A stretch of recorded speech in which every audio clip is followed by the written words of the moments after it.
Hello and welcome to the Empowered Couples Podcast, where here you get modern, non-boring relationship advice for you and your partner to communicate like pros, fight smarter, and stay on the same team no matter the challenge that you face. I'm one of your hosts, Jocelyn Freeman. And I'm Aaron Freeman. And you know us as The Freemans. And today we are covering how emotional intimacy differs for men and women. Excited for this topic, Aaron. It's going to be a good one.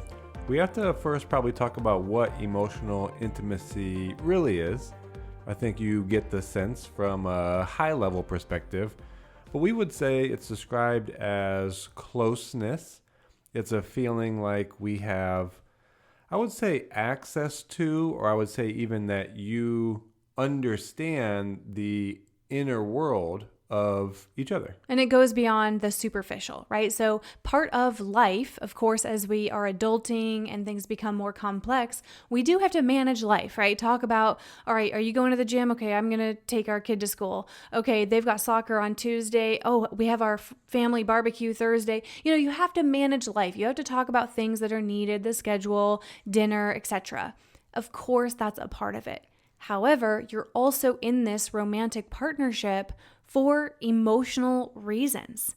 Yes, you want physical security. We want, safety. We want to have someone to manage a home with, but we also want someone that we can connect on a deeper level with. Not just physical intimacy, but emotional intimacy. Now, there's a difference between men and women, and you might think that that's obvious, but we wanted to go into more specific details here. I'm just trying to get honest from my experience. We have talked to a few people now, so pulling from some of that. And by a few, he means like thousands of couples. I was being facetious. Now, men, to me, which I can speak from that perspective, do have, I believe, a fundamental sense to get things done. And whether you want to talk about some ancestral thing about hunter-gatherers or just fundamentally that men have this, drive to survive or can do things on their own or are responsible. Problem solvers. That's a great way to say it. Problem solvers, right? So it is that sense of, well, I can do this on my own. And that plays a role in a relationship. It could also get you into trouble sometimes, right? So I would say for men, there is this aspect of needing to be able to accomplish and do things on your own, but then also not complain, which shows up as, expressing anything negative. So men have this feeling like, oh, I should be able to handle this, quote unquote, I'm a man, let me not complain, which means I won't express anything negative. Now this has another issue too, right? Because that doesn't create the emotional understanding, closeness, or connection. If I am just holding in my experience of life, that doesn't allow you as my partner to understand what I'm going through, or me to ask for support when I need it. So this balance of men doing things on their own, finding fixes, I won't necessarily complain, then doesn't lead to this feeling of connection and feeling closeness. In these moments, it can feel like a disregard for understanding the real emotional needs so that you are seen as a man. So we don't need as much connection to live, I would say, but it can build up over time and harbor a dissension, a resentment, a disconnect to then hear negative feelings from our partner. Because it's like, oh, well, I haven't said anything. Like, well, what about me? It's like, well, you've been over there, not saying anything, being responsible, handling solutions, doing things on your own. So then when you haven't said any of that, then it feels like, well, I throw it all on you at once. It's interesting that you said that men typically need, quote unquote, less. But I'd say it just looks different. What has men feel connected and also in different seasons and different times. Like men can be very focused on, okay, we're working on this goal and all right, we're going towards that. And they maybe lose track of these connection pieces, which we're going to break down. We've got actually 6 ways to describe the differences for emotional intimacy with men and women. But I think that it couldn't be more relevant. The importance, regardless of male, female, anything, is that we are prioritizing connection. That we aren't just prioritizing management and doing life together, that we want to feel loved, we want to feel seen, we want to feel important, and that our love account is getting full. And that is why we are actually hosting the couples 30-day challenge, right? So it's for 30 days, which I know initially can be like, wow, that's a long time, right? Especially because we've done 5-day challenges, we've done 10 days, but this 30-day challenge is designed for the busiest of the busiest because we wanted to break it down into simple, actionable things that you can do every day, even if you only have a few minutes in passing, right? Or even if sometimes you're in separate places. So out of the 30 days, we're actually going to break it up with 3 different types of prompts that we're going to send you each day. One will be about the love account, filling your love account. The second can be a conversation starter, right? To foster meaningful connection, go beyond the superficial. And then we're also going to have communication tips, things to do more of, others to do less of. So go and sign up for this 30-day challenge because it is starting soon.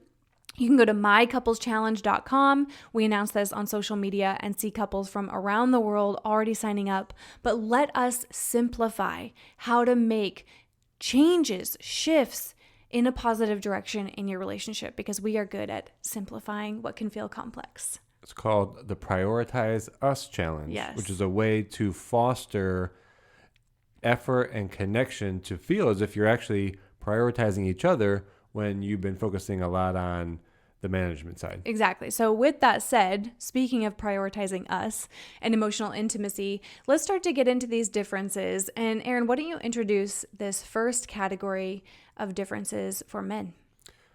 Well, men, I believe, feel more connection through shared experiences.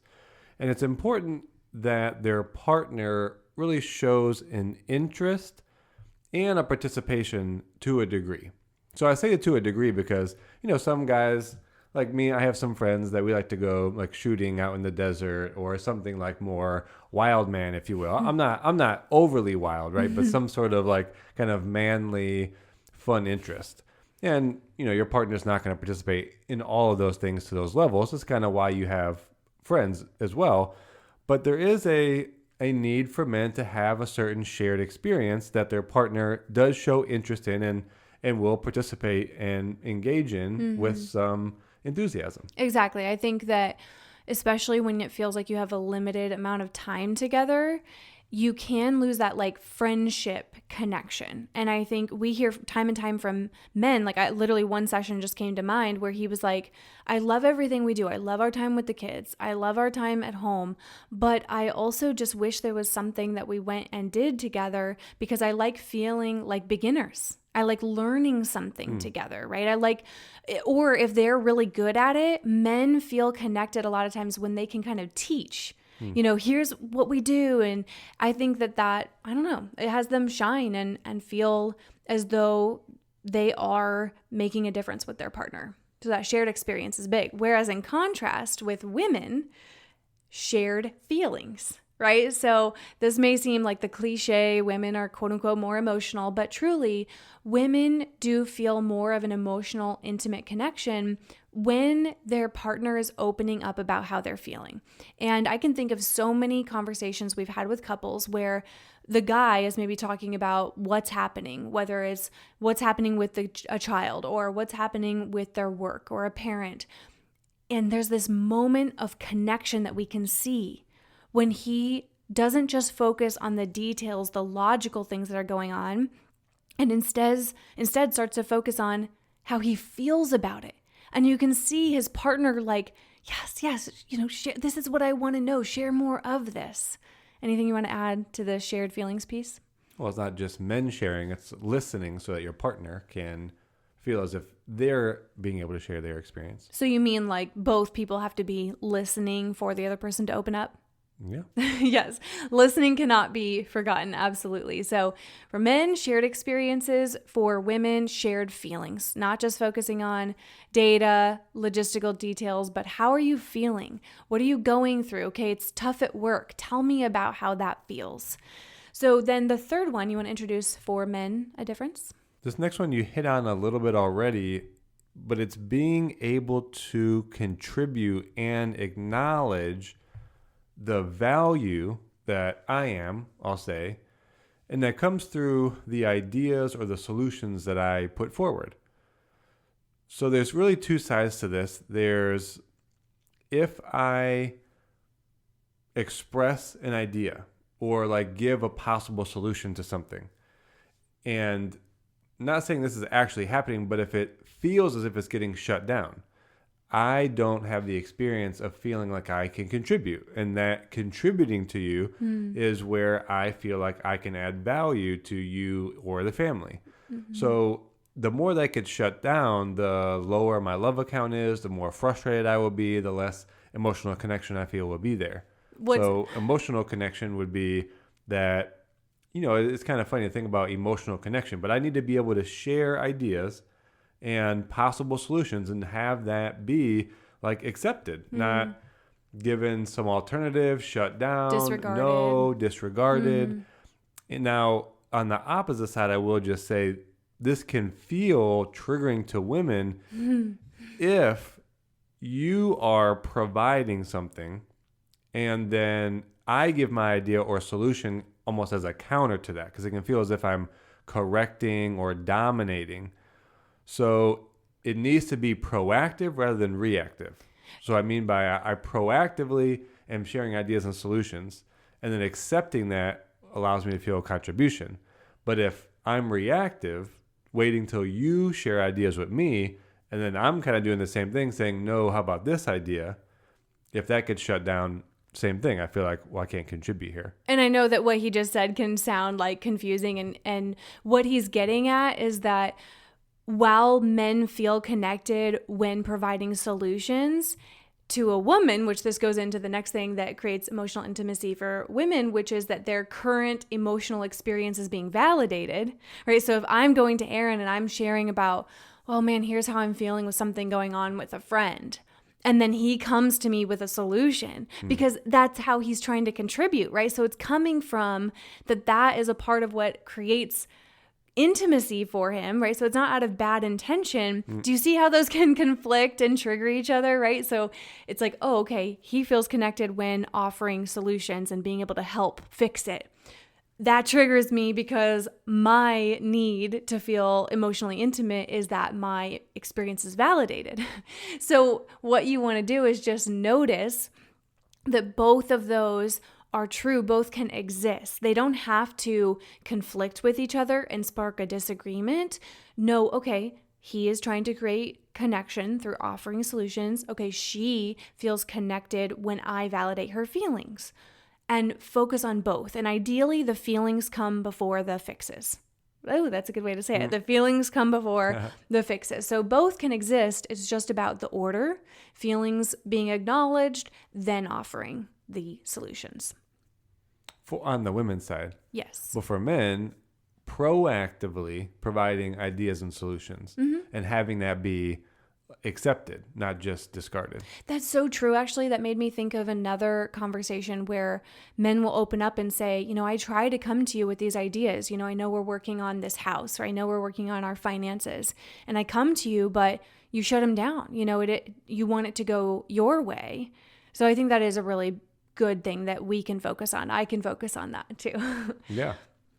Well, let's move to the next one then. So that we're obviously alternating. So the next one for men to feel more emotional connection and intimacy would be a certain understanding that we need to have our own time. You wrote down on here, be in their cave, which is kind of funny. I think that's a concept from John Gray, but from Men Are From Mars, Women Are From Venus, he talks about men being like a rubber band, where if you stretch a rubber band, it goes like the corners go away, or the ends go away, but if you let it go, it comes back together. And men need that kind of going away type of feeling. So like a rubber band, again, this is from his book, but women feel like, oh, you're like abandoning me, or like you're leaving me to be, not like leaving your relationship, but you're going to on your own out by yourself. And I can feel like, well, are you coming back? And his premise was we always come back, but we still need that time to kind of go away. Now, you had mentioned something interesting about this too. That gets expressed maybe in modern days as men being able to sit, look at their phone, playing a video game, which then feels frustrating to women, like it's maybe lazy or you're not doing what you should be doing. So it really does come as you have to be clear when you need that time. Now, I would challenge all of us men that what we need in those moments is to be able to say, process emotion, think through what's been going on in our life, maybe create some clarity, maybe just be with ourselves, clear our head, and just, be in the stillness maybe. So distracting with like video games, for example, might not be the activity that actually fills that men going into a cave or men being a rubber band analogy. So that can feel like, well, you've gotten all this time to yourself. And men could say, well, I still don't feel like it's enough. Well, because you're not actually using the right activity to fill that sort of cup that you need. So again, another little conundrum. Well, exactly that, because I think why it can be frustrating to women is that it's like, okay, you went and had your time alone, like doing whatever it is, being on your phone, video games, etc., even playing a sport, but you're not coming back better. You're not coming back more clear-headed, more engaged, which goes to the thing, the last one that we want to provide for women that creates emotional intimacy is engagement. It is effort. It's curiosity. I think the key word, if you could remember, is engagement. So if you go off to your cave, and I'm supportive of that, in whether that literally is in a part of your home, or it's going to play a sport, or time alone with the guys, or in the woods, whatever it is, well, are you doing something that's actually filling your cup, that's allowing you to process, to clear your head, and therefore you're coming back more engaged? Because if you don't, and you went and did that stuff, but you're still kind of reclusive and quiet, so I would get less of you. You're not present. That's a frustration that women will express is, you're here, but you're not here. You're here physically, but I don't feel you mentally or emotionally engaged. So I think the invitation we'd put out there for the men knowing that is, if you're going to go and have this time apart, you're a rubber band, you're going into the cave, make sure it's actually filling your cup, giving you clarity, giving you peace of mind, so that when you do come back, you can create intimacy for the woman in having engagement, curiosity, being present, asking questions, meaningful conversation. Yeah, that's right. And I just want to clarify for some of the men with the meaningful conversations part, it doesn't need to be hours and hours. Pulling an all-nighter. Yeah, Esther Perel has some research that she did in her newest book, I believe, that there's a difference between, call it attention span or ability to listen and have a heart-to-heart. It's much shorter for men on average than it is for women. So I don't expect like every day for hours, but let's men step it up a little bit more, right? And just be clear about how much capacity you do have. Showing just increased effort is going to go a long way. So let me just summarize the 6 points, because we've said a lot here. So men feel emotionally intimate connection with shared experiences, and especially if it's something where they can teach, they feel they excel. For women, it's shared feelings. Do you talk about your experience with things, not just data and details? Another one for men is being able to contribute through ideas and solutions, right? They are programmed to be problem solvers. For women, it is feeling that our current emotional experience is validated. So remember, those can sometimes conflict, but you want to just make sure that both are included. Another one for men is that they are understood that they need time to pull apart. They need to be in their cave, whether that is just a figurative statement. So then, knowing that though, that you need that time apart, women need to feel a level of engagement. So again, those two could feel like they conflict. So if you're going to get that time pulling away, being apart, make sure you come back better and more engaged. That way, if you really pay attention to all 6 of these, you can ensure that both of your needs are getting met. Both of you feel a sense of emotional connection and intimacy. So with that, we hope that you enjoyed today's podcast. Make sure you get signed up for the 30-day couples challenge. Even if you've participated in previous challenges, this is going to feel fresh. This is going to feel new, simplified, powerful, and really fit into your schedule no matter how busy you are. So go to mycoupleschallenge.com or the link in the show notes. And with that, we will talk to you all on the next episode.